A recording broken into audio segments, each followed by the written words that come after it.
Hi friends, this is your pal Scott Garibay, and today we're going to talk about Chaosium, Call of Cthulhu, 5th edition, Delta Green campaign, The Devil's Pass. And so this is a physical table game that I was very fortunate to play in, and I am the player, and there is a Delta Green Dungeon Master. Also, I wanted to just talk about what is happening at this physical table. So basically I do not have a copy of the book. Okay. So the Delta Green and I love this. I'm really excited about this, and man, oh man, I'll tell you right now, I feel like I think this is happening with Dungeons and Dragons, but I would like to see this happen even more. So the Delta Green Dungeon Master knows Call of Cthulhu 5th edition cover to cover, right? And they have that book. They're familiar with that book. They also have the Delta Green book, and they're familiar with the Delta Green book. In addition to that, they have the Delta Green adventure that they are running. They have that book, and they know that book cover to cover, right? I don't know any of this. I don't have any of the books, and I didn't have to look up anything, right? Like, he just showed up, and we made my player character, and I'll give you and I'll explain how we made my character. But today, what I want to talk about in this video is just the backstory of my player character and how we brought the player character into action, which is I thought I was very, very impressed with how this was done. And increasingly, I think this is the future of tabletop role-playing games. I think that the Dungeon Master is going to need to be incredibly knowledgeable of the systems, and should be, but increasingly, I think the players should have virtually no data about. I love that I did not have to have any system mastery, and I was able to play this without any problems. It was no trouble at all, and I think that's really a major selling point, and I loved it, right? So let's and that's, I could do 4 videos on that, but let's keep this tight. So what I want to talk about today is my player character for this campaign. So my player character is Dwayne Harrigan. So the Dungeon Master showed up, and all of this went so well. I'm so pleased with how this went. So he showed up. So we didn't do any. There was no session 0, right? Yay! Right? Like, because session 0 is absolute garbage. I do not like session 0, and I really like that there was no session 0 for this. We created my character within the first 30 minutes of us sitting down, and we're playing on minute 31, which that's the gold standard. I like that. I want that. That's where I want things to land, right?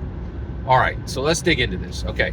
So he says, okay, give me your, and actually what he said was, he's like, what, he started by saying, what federal agency do you work for? And I was like, oh, okay.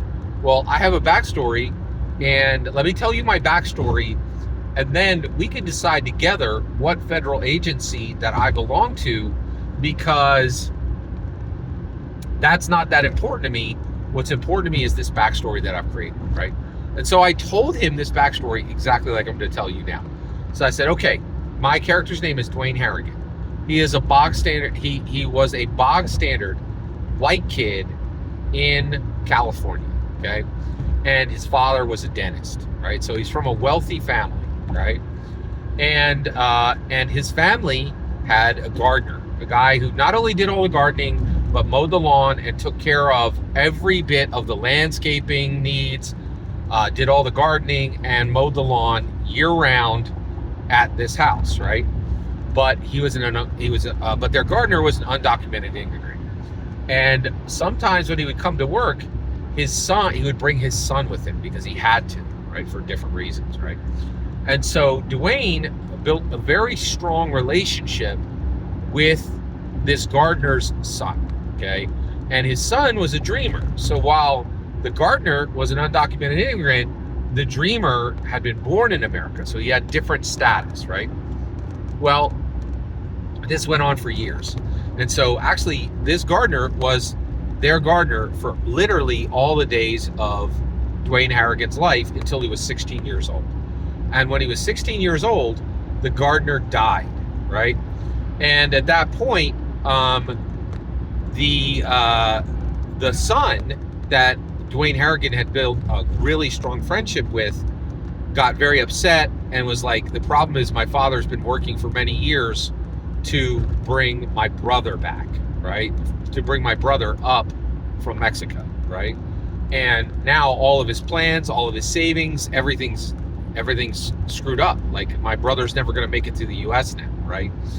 And so at that point, at 16 years old, Dwayne Harrigan, like, literally ran away from home, right? And went with his good friend, and they went to Mexico, and they not only got his brother, but they got him all the way back up, right?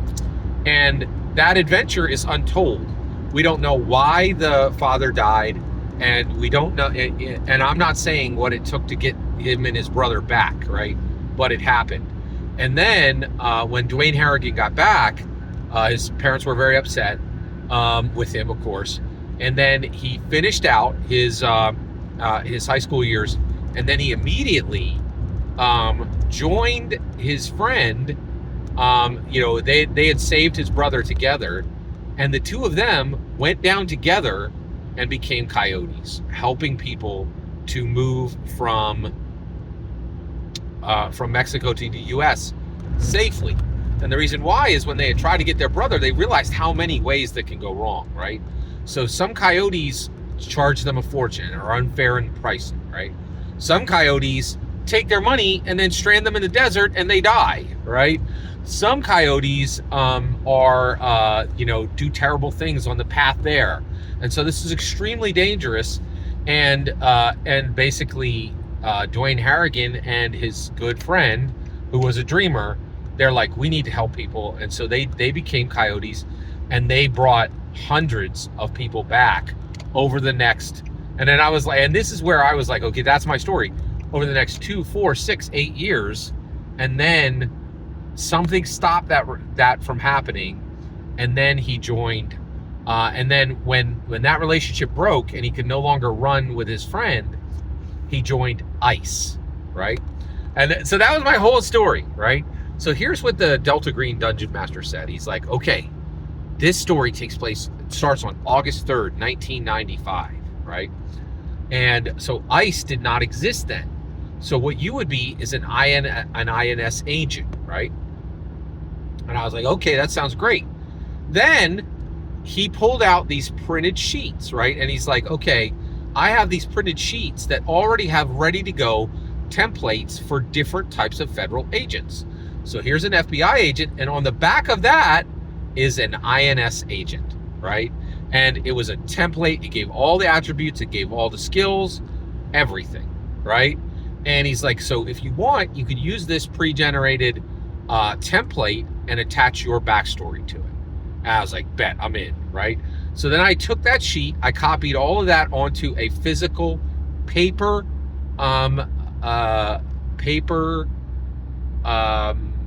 character sheet, and then and all that took 30 minutes, and on minute 31 we were playing. And I cannot tell you how important that was to me. I absolutely loved that the mechanics were kept light. I felt like I had a powerful character. I started with a weapon. I started with lots of skills. I started with a history that I brought forward. The Delta Green Dungeon Master completely used my backstory. Didn't want any of it changed, right? And I loved it. I was absolutely thrilled with how it went. Every single word you just heard in this video is my humble opinion. The important part is when I get to hear your humble opinion. When you get in the comments and send your traffic. Please consider like, subscribing, and have a fetch millennium.